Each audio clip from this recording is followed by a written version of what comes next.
అన్ని రంగాల్లోకి అతి ఈజీగా అడుగుపెట్టేసిన రోబోలు ఆర్టిఫిషియల్ ఇంటెలిజెన్సీ జతైన తర్వాత రాక్షసుల్లా పనిచేస్తున్నాయి. అదే సమయంలో అచ్చం మనుషుల్లాగే ఆలోచిస్తున్నాయి. అటు తెలివి ఇటు కండపుష్టితో కదలాడుతున్న ఈ రోబోలు కేవలం పారిశ్రామిక అవసరాలకే కాకుండా ఇప్పుడు వ్యవసాయ రంగంలోకి అడుగుపెట్టేశాయి. ఎంచక్క పంటలు పండించడంలో మనుషుల కంటే ప్రావీణ్యంగా పనిచేస్తున్నాయి. ఈ పరిణామాలు కార్మిక సంఘాలను ఆందోళనలోకి నెట్టేస్తున్నాయి. సివిల్ సర్వీసెస్ స్టూడెంట్స్ కి first and best choice KSC institute for IAS. పల్లెల్లో రైతు పంటలు పండిస్తేనే పట్నంలో ఉన్న జనం ఆకలి తీరుతుంది. అక్కడ పంట ఉత్పత్తి తగ్గిందంటే ఇక్కడ కడుపు మాడిపోతుంది. ఇది కాదనలేని నిజం. పల్లె ప్రాంతాల్లో కోట్లాది మందికి వ్యవసాయమే ఉపాధిగా బతుకుబాటు నడుస్తోంది.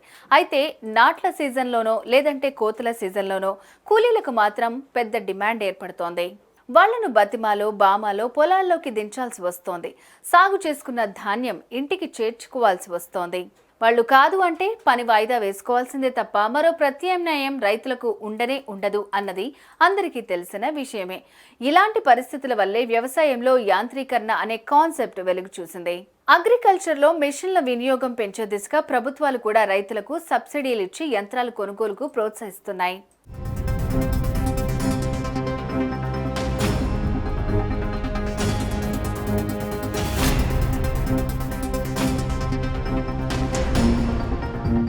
ఈ క్రమంలోనే ఓ 25 ఏళ్ల క్రితం వరికోత మిషన్ రైతులకు అందుబాటులోకి వచ్చింది. అది పూర్తిగా సక్సెస్ అయింది, విజయవంతంగా నడుస్తోంది. అదే క్రమంలో వరి నాట్ల మిషన్ కూడా తయారైంది. కానీ కొన్ని నివారించలేని సమస్యల వల్ల దాని వినియోగం ప్రపంచ వ్యవసాయ రంగంలో కుంటి నడకనే నడుస్తోంది. 15 ఏళ్ల నుంచి పరిశోధనలు జరుగుతున్న వరి నాట్ల మిషన్ మాత్రం సక్సెస్ కాలేకపోయింది.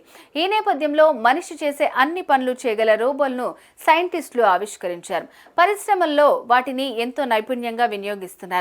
తాజాగా వ్యవసాయ రంగంలో కూడా రోబోట్లను వినియోగించే దిశగా సైంటిస్టులు ముమ్మర ప్రయత్నాలు చేస్తున్నారు. మనిషిలాగే కదిలే సత్తా ఉన్న రోబోట్లకు ఆర్టిఫిషియల్ ఇంటెలిజెన్సీ జోడించడం ద్వారా వరి నాట్లు, వరి కోతలు, వరి నూర్పిడితో పాటు ఇతర పనులను చేయించుకునేందుకు వాటిని సిద్ధం చేస్తున్నారు. మంచి ఫలితాలు సాధిస్తున్నట్లు కూడా సోషల్ మీడియాలో వీడియోల ద్వారా ప్రచారం చేస్తున్నారు. ఇటీవల వరి నాట్లు వేసే రోబోట్లు, వరి కోతలు కోసే రోబోట్లు అంటూ వీడియోలు వైరల్ అయ్యాయి. రోజంతా పని చేయించుకోవటం, అటు తర్వాత పొలంలోనే ఒక గదిలో వాటికి రాత్రంతా ఛార్జింగ్ పెట్టడం, కోడి కుయ్యక ముందే వాటిని పొలాల్లో దింపి రాత్రి 9 దాకా పని చేయించుకోవటం సాధ్యమంటూ స్టేట్మెంట్లు కూడా వెలుగు చూశాయి.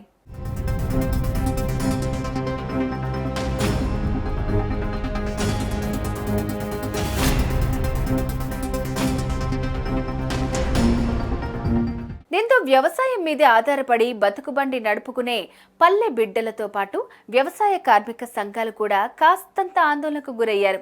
అయితే వ్యవసాయం చేసే రోబోట్లు వచ్చేసాయి అంటూ వచ్చిన వీడియోలు నకిలీవి అని నిపుణులు కొట్టిపారేస్తున్నారు. వాటిని గ్రీన్ మ్యాట్ టెక్నాలజీ లేదంటే డీప్ ఫేక్ టెక్నాలజీతో తయారు చేసినట్లుగా చెప్తున్నారు. వ్యవసాయ కార్మికులు భయపడాల్సిన అవసరం లేదంటున్నారు. అయితే అన్ని రంగాలను తొక్కుకుంటూ వెళ్తున్న ఆర్టిఫిషియల్ ఇంటెలిజెన్సీ టెక్నాలజీ ప్రపంచ మనుగడకు అత్యంత కీలకమైన వ్యవస్థగా ఉన్న వ్యవసాయాన్ని మాత్రం అంత తేలిగ్గా వదులుతుందా అన్న ప్రశ్నకు సమాధానం రావాల్సింది.